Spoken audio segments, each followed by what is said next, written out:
yang akan mengelola ini, lalu BPI-nya nggak betul, misalnya nggak betul, pemerintah pun nggak ke bawah-bawah. Karena sudah mengikuti ininya, udah mengikuti rule-nya, udah mengikuti line-nya, flow-nya udah diikutin. Lah, kalau sekarang ya itu persoalan lain, misalnya kita andekan misalnya BPI bermasalah, itu urusan BPI. Kalau sekarang ini menjadi tanggung jawab pemerintah. Jadi tanggung jawab pemerintah. Itulah kemarin saya setuju ketika ada sebuah komunitas partisipasi masyarakat yang ditangani oleh Pak Sodim memohon untuk dibatalkan atau ditinjau ulang. Nah, ditinjau ulang. Ya. Menurut saya itu adalah jalan satu-satunya untuk menyelamatkan semua dari tindak pidana korupsi. Dari Pusat Perfilman Haji Usman Ismail, inilah kronik film Sinematek, tempat kita melihat Indonesia dan merawat ingatan, di mana bisa kita temukan kesaksian tanpa bohong. Kamera, action! Bung Gusti Randa, iya ini baru rame nih teman-teman soal pen film, dan kemarin Anda sempat, wah kalau sudah begini perlu dibentuk TPF, apa maksudnya TPF itu menurut Anda? Coba kali ini saya punya pemikiran gitu. Kali ini ketika kita berbicara tentang perfilman, itu tidak lagi individualistik. Betul. Ya, bukan si Anu mau bicara apa, si Anu mau bicara apa. Saya khawatir kalau sifatnya personal seperti itu akan menjadi bias saja, dan hanya menimbulkan noise. Padahal yang mau kita bicarakan itu kan uang dikit, uang gede, 500 miliar, uang gede total. Lalu dalam konteksnya juga konteks lagi pandemi kan, membantu masyarakat atau orang film yang betul-betul dan faktual itu merasa pekerjaannya terganggu, gitu ya. Nah, jadi saya berpikir kalau kayak gitu artinya kita bentuklah sebuah tim. Tim itu pun menurut saya jangan juga terdiri dari person, tapi orang yang mewakili organisasi perfilman, stakeholder perfilman. Misalnya dari Sinematek satu orang, dari PPFI ada satu orang, dari Parvi. Sehingga inilah tim untuk mencari fakta. Ya tentu OTF itu mencari fakta untuk mengetahui sebenarnya apa sih yang terjadi. Lalu setelah ada fakta ini baru kita beberkan fakta itu. Tentu tidak karena golongan, bukan karena temen gue, bukan karena ya gimana pun juga gue harus gimana, enggak, benar-benar objektif, independen. Itu dalam rangka untuk meredam atau tidak menjadi noise tadi ya istilahnya, itu tidak menjadi bias juga, bias yang malah kemana-mana, apalagi sifatnya malah kepentingan personal maupun kelompok, karena ini toh keluarga. Karena begini juga, makanya saya bilang jangan sampai juga ya sasarannya adalah rekan kita juga, kawan kita, yang mana dia orang film, akhirnya dia bisa terusir secara pidana dan seterusnya. Kita juga nggak mau kan. Meskipun cuma beberapa orang yang kena, tetapi akan ada stigma bahwa itulah orang film. Padahal nggak semua orang film seperti itu. Maka dibentuk TPF yang fair, itu kan itu ide Anda kan itu yang menjadi partner si pemerintah yang telah mempunyai nawaitu baik. Gitu loh. Nah, baiknya inisiasi untuk pembentukan TPF ini menurut Anda siapa supaya bisa menemukan TPF yang tadi yang independen? Kalau kita berbicara dalam konteks undang-undang perfilman, tentu TPF itu adalah anggota BPI, stakeholder BPI, anggota BPI, karena itulah yang diamanatkan oleh undang-undang perfilman, gitu kan, dalam bentuk partisipasi masyarakat. Kan BPI mempunyai anggota itu, entah itu organisasi, entah itu komunitas, itulah perwakilannya membentuk TPF ini. Nah, tujuannya sangat mulia menurut saya, yaitu mencegah tadi bias, ya kan. Nah, jangan juga ada sasaran pidana nanti. Ketiga adalah sebagai partner pemerintah. Saya melihat dari awal pemerintah ini seolah-olah menafikan keberadaan apa yang diamanatkan oleh undang-undang perfilman. Seolah menafikan itu, sehingga ada pen, tapi yang bagaimana cara pengelolaannya dibentuklah tim sendiri, tim independen lah apa namanya gitu. Padahal ada undang-undang yang mengatakan bahwa kalau berbicara tentang film maka yang dipakai undang-undang perfilman. Sama halnya kalau Anda berbicara tentang migas, tentu undang-undang migas, gitu kan. bicara tentang tenaga kerja, tentu undang-undang tenaga kerja segala macam. Itu. Nah, dalam konteks itu ya, dalam konteks pemakaian undang-undang, kan kita belum berbicara tentang omnibus law nih. Ya kan ini kan nggak ada kaitannya. Meskipun ada beberapa dari undang-undang kayak undang perfilman, undang tenaga kerja yang udah diserap dalam omnibus law. Jadi saya melihat dari awal, mudah-mudahan ini menjadi pegangan TPF, bahwa ketika PEN ini kan judulnya PEN. Judulnya PEN ada dana 500. Pasti dana itu APBN. Pasti. Ya kan judulnya. Nah, ketika diimplementasikan, begitu dikelola, ini kayaknya tidak memakai undang-undang perfilman. Jadi undang-undang diparkir gitu oleh pemerintah. Lalu pemerintah lah membentuk sebuah tim Dewan untuk Film pengelolaan sektor itu PEN ini. Ini menurut saya ini udah di awal menurut saya sudah melanggar prinsip-prinsip ketatanegaraan. Ada undang-undang kok dipakai undang-undang. Nah, di dalam undang-undang itu, misalnya kalau dipakai undang-undang perfilman, maka bagaimana peran pemerintah terhadap orang film itu di tengahnya. Sebagai apa ya, sebagai antara orang film dan pemerintah, di tengahnya disebut peran serta masyarakat, itu dijelaskan BPI. Ya. Oke, sebelum nanti harusnya program ini kan ditangani BPI, kalau saya ringkas kan begitu. Harusnya kalau begitu. mengacu pada undang-undang.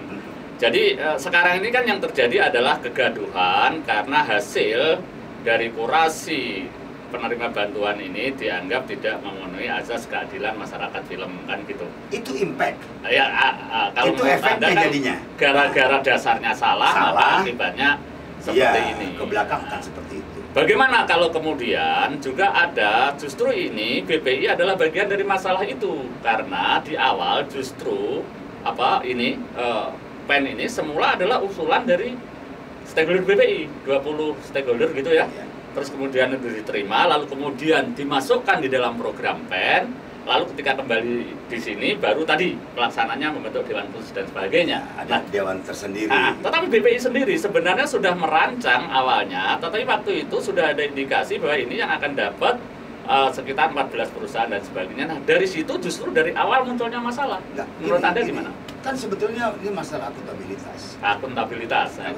Sebetulnya kalau pemerintah sudah mengikuti prosedur secara ketatanegaraan, dia mengikuti undang-undang perfilman karena berbicara film ya. Lalu di sana ada BPI, lalu BPI yang akan mengelola ini, lalu BPI-nya nggak betul, misalnya nggak betul, pemerintah pun nggak ke bawah-bawah karena dia sudah mengikuti ininya, udah mengikuti rule-nya, udah mengikuti line-nya, flow-nya udah diikutin. Lah, kalau sekarang ya itu persoalan lain. Misalnya kita andekan misalnya BPI bermasalah. Oke, itu urusan BPI. Kalau sekarang ini menjadi tanggung jawab pemerintah. Jadi tanggung jawab pemerintah. Itulah kemarin saya setuju ketika ada sebuah komunitas partisipasi masyarakat yang ditangani oleh Pak Sonim memohon untuk dibatalkan atau ditinjau ulang. Ditinjau ulang. Ya. Menurut saya itu adalah jalan satu-satunya untuk menyelamatkan semua dari tindak pidana korupsi. Gitu kan? Nah, bagaimana bagi mereka yang sudah dapat di awal? Ya kembalikan dulu. Gitu kan? Nah, inilah salah satu bentuk ketidakmatangan. Berat dong dikembalikan dulu. Apapun efeknya ya. Inilah yang ketidakmatangan sebuah rencana gitu, sebuah rencana akhirnya kita jadi ribut ketika implementasinya. Gitu. Jadi kasihan kementerian yang menyalurkan ini pasti. Nah ini macam saya maksud. Jadi sekarang ini kan kalau versi urut-urutan yang Anda sampaikan ini kesalahan terbesar akhirnya pada di kementerian yang ketempuan karena penyaluran dana ini lewat dalam hal ini Kementerian Parekraf. Nah ini pun sebelumnya kalau informasi yang saya dengar adalah sebenarnya juga menjadi tarik-menarik antara Kementerian Parekraf dengan Kementerian BUMN. Sebelumnya lagi terjadi tarik-menarik dengan tadi Dewan PEN Film sebelumnya lagi sudah dibentuk. Saya nggak tahu juga ya. Nah, makanya saya mau informasikan ini bahwa memang ini dari awal memang sudah krusial dari awalnya gitu. Betul. Nah, Jadi ketika hasilnya seperti ini, kemudian muncullah kegaduhan. Nah, setelah kayak begini Anda bagus mengusulkan namanya TPF. Nah, kira-kira akan bagaimana ini langkah-langkah yang ditempuh untuk tadi menyelamatkan sebuah pihak atau ini teman-teman kita juga? Betul. Ini kalau tidak diselesaikan, ada sasaran-sasaran pidana. Betul. Yang kena adalah saudara-saudara kita. Betul. Orang-orang film. Ya kan? Padahal mereka itu akibat kesalahan prosedur pengelolaan APBN ini. Ya kan? Nah, bagaimana selanjutnya? Bagaimana sebaiknya? Pertama dibentuk TPF tadi. TPF Tadi untuk sementara ditangguhkan atau dibatalkan. Dibatalkan segala macam. Lalu pemerintah ini punya niatnya baik. Niatnya baik, ya kan? Negara niatnya baik, bantu. Tinggal bilang, pemerintah, kalau kita melihat pasal 6970 di Undang-Undang Perfilman, udah ada kok itu. Ikutin aja itu. Bubarkan itu, apa tuh, tim independen apa tuh? Yang kurator. Bukan, tim independen PEN ini. Nah, karena ini nih bertabrakan dengan semangat Undang-Undang Perfilman. Nah, udah bersih kan di situ kan? Nah, sekarang, ternyata nih, kalau kita Undang-Undang Perfilman, yang peran serta masyarakat dan segala macam pengelolaan APBN dan APBD adalah BPI. Bagaimana BPI-nya? Yuk benerin dulu BPI-nya. Sekarang BPI lagi punya masalah. Belum kongres-kongres juga, belum terpilih pengurus baru. Bikin dulu pengurus baru. Iya kan? Selesai nih. Ya kan, selesai. Tinggal pemerintah dengan BPI. Itulah semangat undang-undang kita. Bahwa nanti si BPI yang terpilih baru menunjuk kuratornya untuk memilih film-film apa yang boleh dan tidak, pemerintah udah nggak ikut campur. Itu urusan BPI.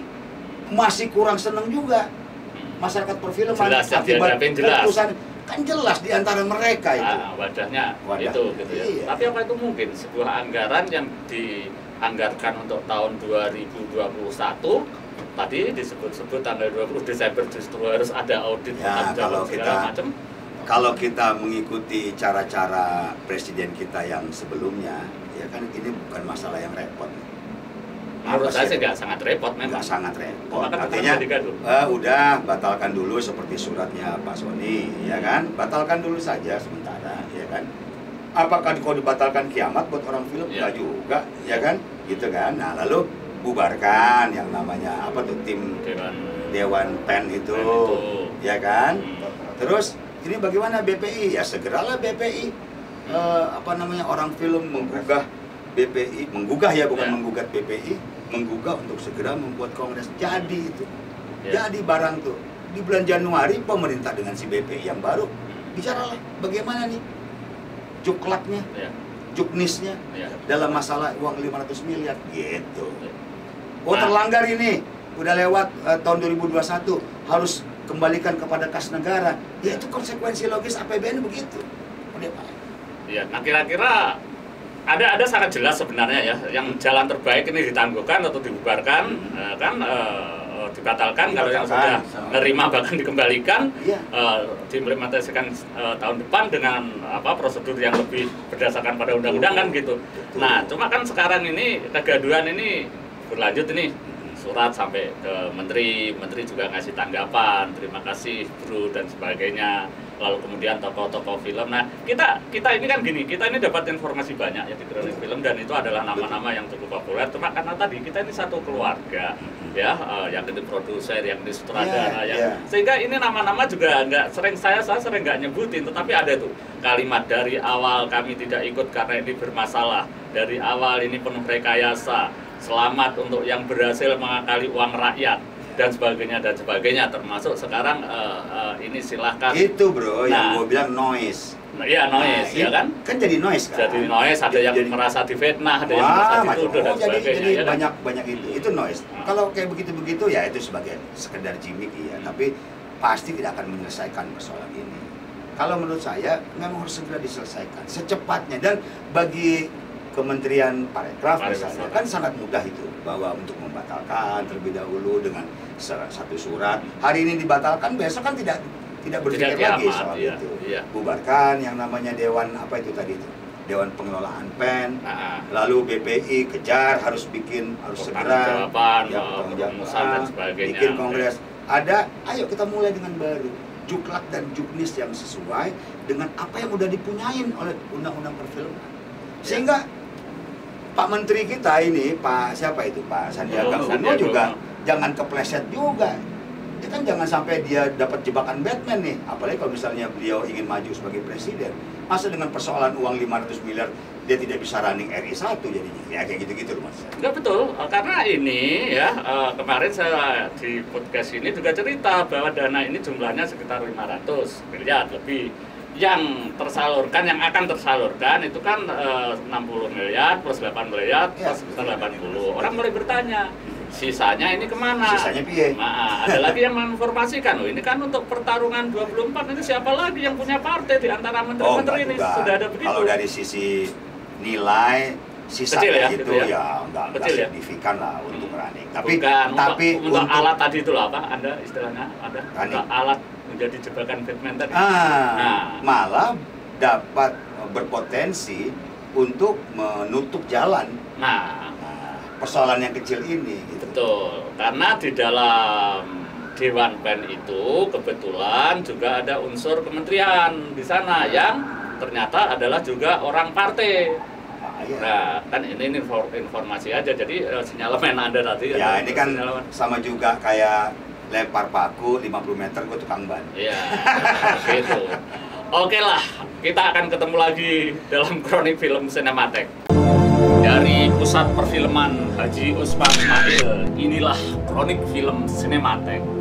Tempat kita melihat Indonesia dan merawat ingatan. Di mana bisa kita temukan kesaksian tanpa bohong. Kamera